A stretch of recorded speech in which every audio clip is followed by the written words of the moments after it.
সাহেব ওনাদের ভলান্টিয়াররা দায়িত্ব নিচ্ছে একটা রাস্তা ছেড়ে দেন। আপনারা রাস্তা বন্ধ করলে বেআইনি কাজ হবে, ব্যবস্থা নেওয়া হবে। 5 মিনিটের ভিতরে আপনারা রাস্তা ক্লিয়ার করবেন, নাহলে রাস্তা আমরা ক্লিয়ার করব।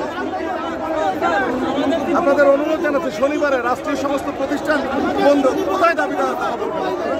আপনাদের একটু যুক্তিকতা বোঝা উচিত।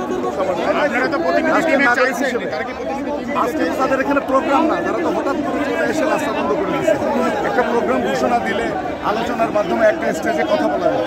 অনেকের দাবি দেওয়া আছে সমাজে, তাই না? আমরা কার কাছে এখন বলবো বলেন? এটা একটা যৌক্তিকতা আছে না? আমরা বলেছি আপনারা অফিস এসে প্রতিনিধি দল আসেন, আমরা যোগাযোগ করে দিব, আপনাদের কথাগুলো বলতে পারবো। কিন্তু এখন যদি যা মনে চায় তাই করে রাস্তা বন্ধ করে দেন, দেশটা তো আমাদের সবার, তাই না? শনিবারে কারোর সাথে কথা বলা যায় বলেন, এই মুহূর্তে আপনারাই বলেন মিডিয়া, আমরা কার সাথে যোগাযোগ করবো? এত মানুষকে মহানগরে জিম্মি করাটা ঠিক, আপনারা একটু বিবেচনা করবেন। আমাদের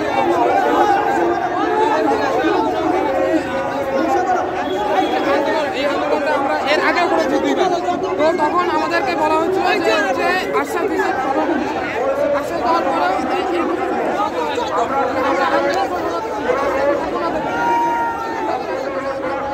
আমাদের তো চাকরি বাঁচানোর জন্য রাস্তা থাকতেই হবে। সেজন্য আমরা কেউ রাস্তা ছাড়বো না। আমাদের কথা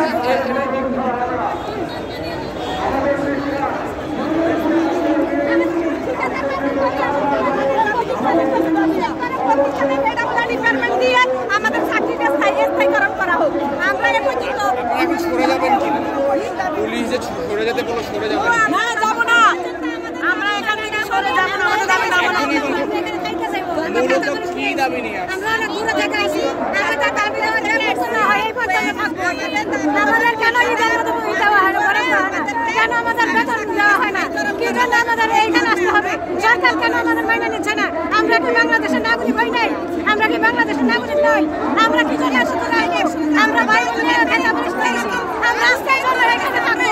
যত ভালো আছে তাহলে দাস প্রদান যেহেতু আমরা আউটসোর্সিংয়ের মাধ্যমে আমরা অপমান, লাঞ্ছিত, বঞ্চিত, আমাদেরকে আরব সরকারের মতো ব্যবহার করে একটা ডিপার্টমেন্টের প্রধান, একটা ডিপার্টমেন্টে যারা সরকারি চাকরি করে তারা আমাদের আউটসোর্সিং দাসপতাকে তারা যেভাবে হ্যাঁ পণ্য মনে করে সেইভাবে আমরা পাশে থাকাতে পড়ে যাওয়া অনেকবার। না, আমাদের আজকে 6 মাস পর আমাদের স্যালারিতে লেনু করা হয় ঠিকাদারের মাধ্যমে। সিভিল সার্জন প্রত্যেকটা ডিপার্টমেন্টের হেড অফ দ্য ডিপার্টমেন্টের মাধ্যমে ঠিকাদার আলোচনা করে টাকা নিয়ে বিরাট রকমের টাকা হাতিয়ে নিয়ে যাওয়া হয়। আমাদেরকে কিছু বললে বলে চাকরি নেই, নতুন করে আবার 1.5 লাখ টাকা 1 লাখ টাকা নিয়ে আবার নতুন করে চাকরিতে আমাদেরকে বাদ দিয়ে আরেকজন নেওয়া হয়।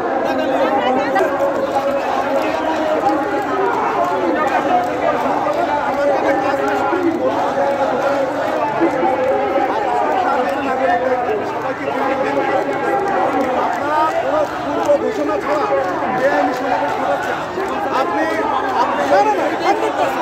আপনি কোনো সময় ঘোষণা না দিয়ে বেআইনি হবে আপনি রাস্তা বন্ধ করবেন। আপনার 6 লক্ষ লোক ঘোষণা দিয়ে আসেন।